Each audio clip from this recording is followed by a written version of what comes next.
Salut, j'espère que vous allez bien. Aujourd'hui je vous retrouve pour vous présenter le bilan du challenge Petit Mois Petite Lecture qui a été organisé par Audrey et animé par elle. C'est un challenge qui se déroulait du 1er jusqu'au 28 février. Le principe est simple, c'était de lire des livres de moins de 200 pages. Donc lire des petites lectures, c'est-à-dire BD, manga et pour les romans moins de 200 pages, mais ça pouvait aussi compter pour les BD et les mangas. Et moi je vous avais fait ma pile à lire au début du mois de février, donc je vous laisse aller la voir si jamais vous voulez vous remettre un petit peu en tête tous les livres que j'avais prévu de lire, non, mais que j'avais placés dans cette pile à lire pour avoir un plus grand choix. Et donc aujourd'hui je vous retrouve pour vous faire le bilan de cette pile à lire. Je vais vous présenter uniquement les livres que j'ai lus, vous dire combien j'en ai lus et par contre je vais vous dire rapidement mon avis ici. Mais je vous représenterai les romans que j'ai lus dans un avis lecture. C'est-à-dire que les BD et les mangas, je vais vous dire mon avis lecture ici, parce que ça va pas être forcément très long. Mais par contre les romans, je vais vous en reparler dans une vidéo avis lecture pour vraiment bien vous en parler. Alors pour ce challenge Petit Mois Petite Lecture, comme vous pouvez voir ici, je m'étais fait un petit carnet avec tout de noté.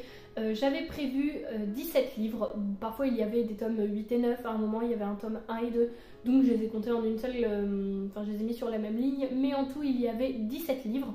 Et j'en ai lu 9. Pour vous faire rapidement un petit bilan plus précis, j'ai donc lu dans ces 9 livres 2 romans, 2 mangas et 5 BD. Petite précision, tous ceux que je n'ai pas encore lus, je vais les laisser dans ma pile à lire un petit peu sur le dessus pour les lire en priorité lors du mois de mars, avril et les lire un petit peu au plus vite puisque même si le challenge est terminé, moi j'ai quand même envie de continuer à lire parce que j'ai pas lu beaucoup de romans et pourtant il y a des romans que j'ai envie de lire dedans, enfin que j'aimerais avoir lus. Donc je les laisse un petit peu sur le haut du panier. On va commencer avec les 2 romans, comme ça je vous en parle très rapidement et mon avis sera plus en détail dans des vidéos exprès. Ensuite on va continuer avec les 2 mangas, et ensuite avec les 5 BD. Tout d'abord lu Minute Papillon de Aurélie Valognes, publié aux éditions Le Livre de Poche. Donc là j'ai un petit peu dépassé puisque c'est un livre qui fait 310 pages, mais je me suis dit Aurélie Valognes c'est du contemporain, la plume est très fluide, ça se lit très vite, donc je l'ai quand même placé dans ce challenge.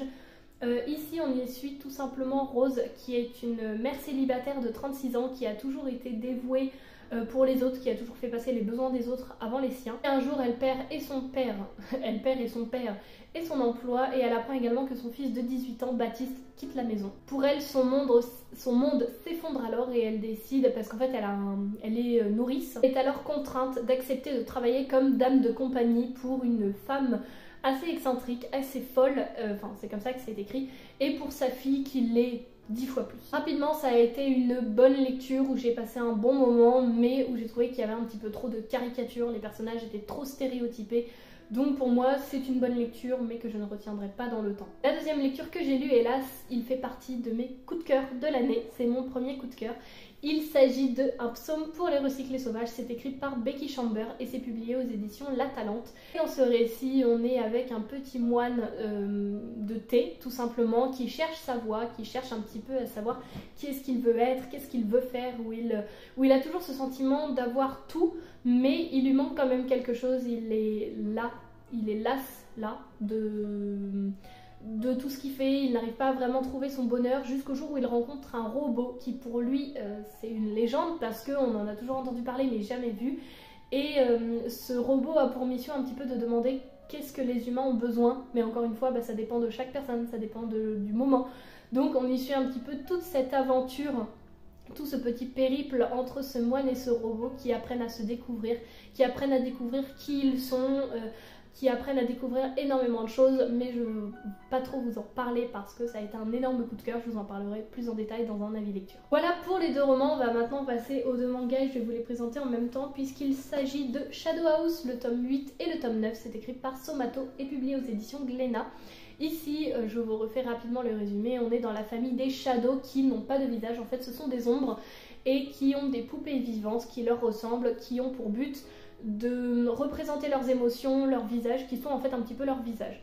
Et donc elles se promènent tout le temps ensemble et on y suit Emilico qui est avec Kate, on la voit pas sur ses couvertures mais c'est l'ombre dans la famille des Shadows. Elles fonctionnent un petit peu de pair et elles apprennent à se connaître et donc on y suit un petit peu toute cette aventure tout simplement. Et donc dans le tome 8 et le tome 9 les choses se corsent puisqu'au départ les personnages apprennent à se connaître, c'est mignon, mais là on apprend vraiment de très sombres choses du côté de la famille des Shadows et même sur les poupées vivantes, qui est-ce qu'elles sont réellement, quel est leur but. On voit vraiment que le fil rouge qui est tissé dès le début tient la route et que ça a une finalité bien précise.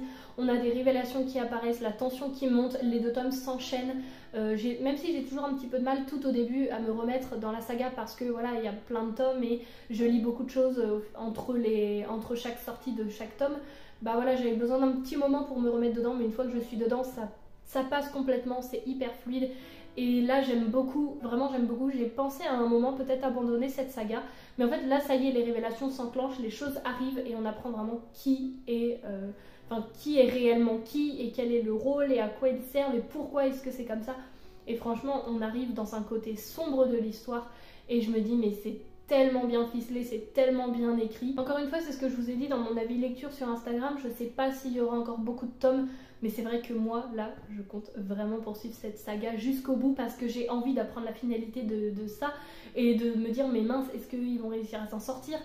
Est-ce que, en fait, comment vous dire ça sans vous spoiler, le passage va réellement se faire ou est-ce que ils vont avoir de la chance et non, ça va pas se faire? Vraiment, il y a énormément de questions qui se posent et je sais que pour le coup, c'est vrai que, comme je vous dis, j'ai eu un petit moment où je me suis demandé si j'allais pas abandonner. Si vous êtes au tome 4, 5 et que vous voyez que ça stagne, ou je sais plus à quel moment, mais il y a un moment dans l'histoire où ça stagne, continuez. Vous allez voir qu'au tome 8 et au tome 9, tout commence à s'enchaîner. Alors oui, j'ai conscience que se dire s'il faut attendre le tome 8 et le tome 9 pour commencer à avoir des choses, ça va être long, mais non, croyez-moi, ça arrive même avant. Je crois que c'est à partir du tome 5, 6, 7, ça doit être dans ces tomes-là, où là on commence à voir la deuxième face un petit peu de tout ça, et où on se dit, ah ouais, effectivement, là c'est... waouh. Ouais, et là ça s'accélère vraiment dans le tome 8 et dans le tome 9, donc pour moi ça a été une très bonne lecture. Petite pause, je bois mon thé parce que sinon il va être froid. Et maintenant on va passer aux bandes dessinées, donc il y en a 5, dont une saga que j'ai terminée, 2 premiers tomes d'une saga et 2 autres qui vont un petit peu ensemble puisque c'est la même collection mais en même temps ils sont indépendants les uns des autres. On va commencer avec le tome 3, donc une saga que j'ai terminée. Il s'agit de la saga Les Sœurs Grémillet de Di Gregorio et Barbucci, publiée aux éditions Dupuis.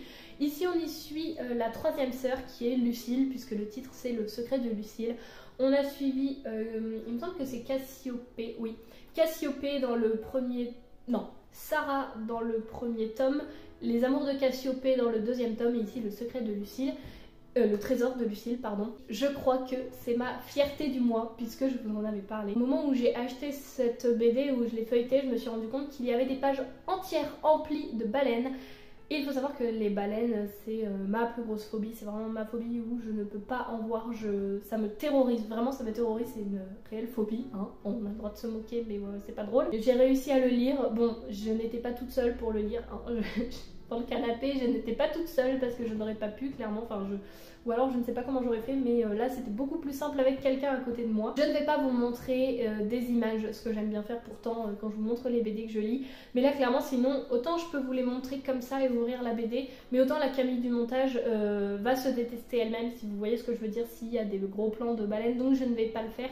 Mais en tout cas c'est une très belle BD, on a quand même des planches parfois qui sont magnifiques. Je ne parle pas de celles où il y a les BD, où il y a les baleines pardon, mais vraiment on a des décors qui sont magnifiques, des détails impressionnants et toujours une histoire que j'ai trouvée assez intéressante où on replace la place des animaux où elle doit être, avec leur importance, avec les signaux qu'ils nous envoient, avec les messages qu'ils ont à nous apporter et leur importance finalement sur cette planète. On a un petit clin d'œil à Disney, notamment avec le chandelier de La Belle et la Bête. Il y a une référence à la petite sirène où, vous savez, dans la grotte, quand elle chante sa chanson Partir là-bas, dans sa grotte avec tous ses objets, il y a le chandelier et tout. Et donc j'ai bien aimé ces petits clins d'œil à Disney, et il y a également eu un clin d'œil au premier tome, donc ça fait un petit peu la boucle qui se boucle, avec un retour dans le passé. Et pour moi c'est une BD, c'est un 3e tome qui conclut très bien la saga, donc je ne peux que vous recommander si vous avez commencé cette saga, ou si vous comptez la commencer, croyez-moi cette saga est très belle et très agréable à lire.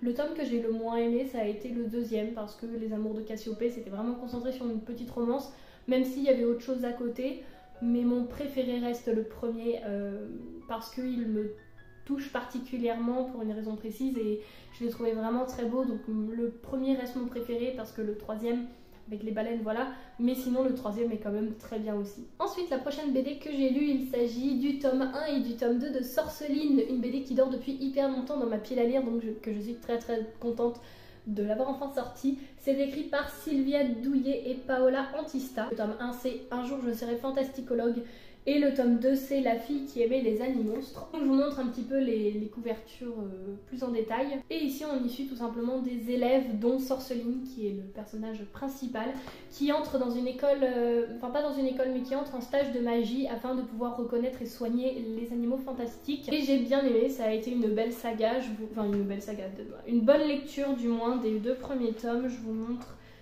quelques planches, voilà. Voilà un petit peu le trait graphique qu'on y retrouve dedans. J'ai bien aimé cette saga, ça a été une bonne lecture, une belle découverte. J'ai trouvé ça assez mignon, voilà, une belle intrigue où j'ai trouvé les planches très belles, très colorées, les détails étaient pareil très très beaux. La petite intrigue était bien menée et je l'ai trouvée intéressante de la manière où on avait des petites révélations, etc. Et pour moi en fait les 2 premiers tomes peuvent se suffire à eux-mêmes parce qu'à la fin du tome 2 on a une autre intrigue qui commence qui doit faire écho au tome 3 et au tome 4 je pense, ou juste au tome 3, enfin je sais pas, mais en tout cas l'intrigue qui se déroule dans le tome 1, on n'a pas la fin de l'intrigue dans ce tome 1 mais on l'a dans le tome 2, donc pour moi ça a été une bonne lecture mais cependant je ne continuerai pas la saga tout simplement parce que je l'ai trouvée assez jeunesse. J'ai passé un bon moment mais pas au point de me dire j'ai envie de découvrir la suite, juste j'ai passé un bon moment, ça reste une bonne lecture. Mais voilà pour moi, je l'ai trouvé un peu jeunesse parce qu'on a quand même une romance. Ça rentre aussi dans l'intrigue, mais c'est vrai que moi du coup ça m'a... Je me suis dit ouais bon. Il y a un petit peu une espèce de triangle amoureux ou quelque chose comme ça, même si c'est pas explicite, on le voit un petit peu. Après on y aborde des sujets de jeunes adolescents, des questionnements qui peuvent se poser. Donc j'ai trouvé ça intéressant, mais c'est vrai que moi c'est pas une saga que du coup j'ai envie de poursuivre. Mais ça reste une bonne lecture. Et on va terminer avec les 2 autres BD, donc je vais vous les montrer une par une. Il y a tout d'abord Mickey et la Terre des Anciens, c'est écrit par Filippi Camboni et c'est publié aux éditions Glénat. Là je vais vous montrer, moi je trouve les planches à chaque fois, enfin j'aime beaucoup, mais ces planches, vraiment je les trouve trop belles en fait, les détails qu'on a, à chaque fois il y a énormément de choses à regarder, on passe plus de temps à regarder chaque détail qu'à lire la BD finalement. Donc on a une petite intrigue encore une fois qui est assez simple mais sympa, hein, ça reste, regardez, non mais cette planche, je sais pas si vous la voyez en entière, mais cette planche elle est quand même magnifique. On y suit un petit peu l'équipe de Mickey qui se retrouve divisée mais qui se retrouve dû à un objectif commun, donc c'est très agréable. On a comme je vous dis des belles couleurs, des détails assez sympas. J'ai trouvé cependant la fin un peu rapide, mais bon c'est une BD, ça se lit, c'est assez rapide à lire donc voilà, ça n'empêche pas... Enfin, ça ne change en rien le fait que ce soit une bonne lecture pour moi et que je trouve ces livres magnifiques. Enfin, du moins, cette collection magnifique. On voyage au travers du temps, on voyage au travers de la nature. Donc, ouais, j'ai bien aimé celle-ci. Je vous montre aussi l'arrière qui est très très beau. Et donc voilà, j'ai pas grand chose de plus à vous en dire, mais c'était une bonne lecture. Et donc, la dernière BD et le dernier livre que j'ai lu pour ce challenge de Petit Mois Petite Lecture, il s'agit de Terrific Land. Non, pas du tout. Terror Island, donc toujours une aventure de Mickey Mouse. C'est écrit par Alexis Nesme ou Nesme, encore une fois je ne sais jamais comment est-ce qu'on le prononce. C'est publié aux éditions Glénat et donc là on y suit tout simplement encore une fois Mickey, Donald et Dingo qui se retrouvent un petit peu embarqués dans une... pas dans une entourloupe, mais ils cherchent un trésor, ils construisent leur petit bateau pour aller sur l'île où il y a ce fameux trésor. Et je trouve...